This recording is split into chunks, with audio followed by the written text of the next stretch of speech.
ओ जीव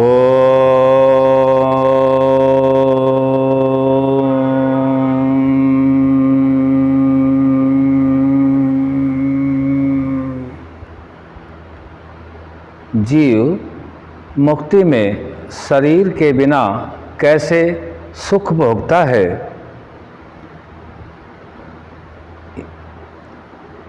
जैसे सांसारिक सुख शरीर के आधार से भोगता है, वैसे परमेश्वर के आधार मुक्ति के आनंद को जीवात्मा भोगता है। जीवात्मा जब तक शरीर में है, स्थूल शरीर में है और सूक्ष्म शरीर के साथ है, तब तक वह इन सुख सभी भौतिक और आध्यात्मिक सुखों को स्थूल शरीर के माध्यम से सूक्ष्म शरीर के तेज से भोगता है। और जब मुक्ति में जीव जाता है, तब यह भौतिक और भूतों के अंशों से बना सूक्ष्म शरीर जीवात्मा के साथ नहीं रहता है।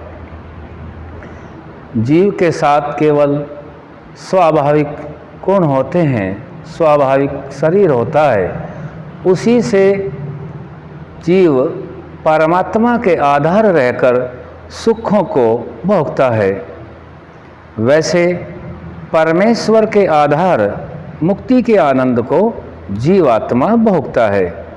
वह मुक्त जीव अनंत व्यापक ब्रह्म में जितना भी, जहाँ तक अनंत ब्रह्मांड है, वहाँ तक स्वच्छंद घूमता है और अन्य मुक्तों से भी मिलता है। सृष्टि विद्या को कर्म से देखता है और सभी लोकांतरों में, अर्थात जितने ये लोक दिखते हैं, उनमें भी घूमता है। और जो लोक दिखाई नहीं देते, उनमें भी वह जीव सुखों पूर्वक घूमता है और सब सृष्टि को बनते और बिगड़ते देखता है। वह सब पदार्थों को जो उसके ज्ञान के भी आगे हैं, उन सभी को भी देखता है। जितना ज्ञान अधिक होता है, उसको उतना ही आनंद मुक्ति में अधिक होता है। मुक्ति में जीवात्मा निर्मल होने से पूर्ण ज्ञानी होकर उसको सब सन्निहित पदार्थों का भान यथावत रहता है, बिल्कुल ज्यों का त्यों ज्ञान रहता है।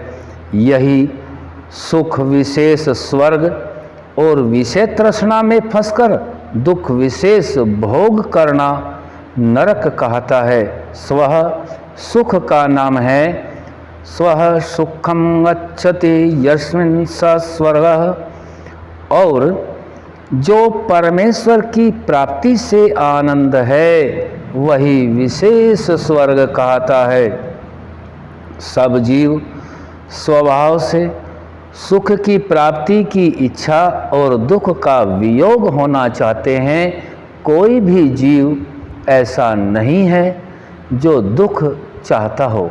सभी जीव सुख के निमित्त ही कार्य करते हैं, सुख के प्राप्ति की ही इच्छा करते हैं। परंतु जब तक धर्म का कार्य नहीं करते और पाप कर्म नहीं छोड़ते, तब तक उनको सुख का मिलना और दुखों का छूटना कभी नहीं हो सकता। क्योंकि जिसका कारण अर्थात मूल होता है, वह कभी नष्ट नहीं होता। छिन्ने मूले वृक्षो नश्यति तथा पापे क्षीणे दुखम नश्यति। जैसे मूल कट जाने से वृक्ष नष्ट हो जाता है, वैसे ही पाप को छोड़ने से दुख नष्ट हो जाता है। और जब तक पूर्ण पाप की निवृत्ति नहीं होती, तब तक मोक्ष सुख का आनंद जीव प्राप्त नहीं कर सकता।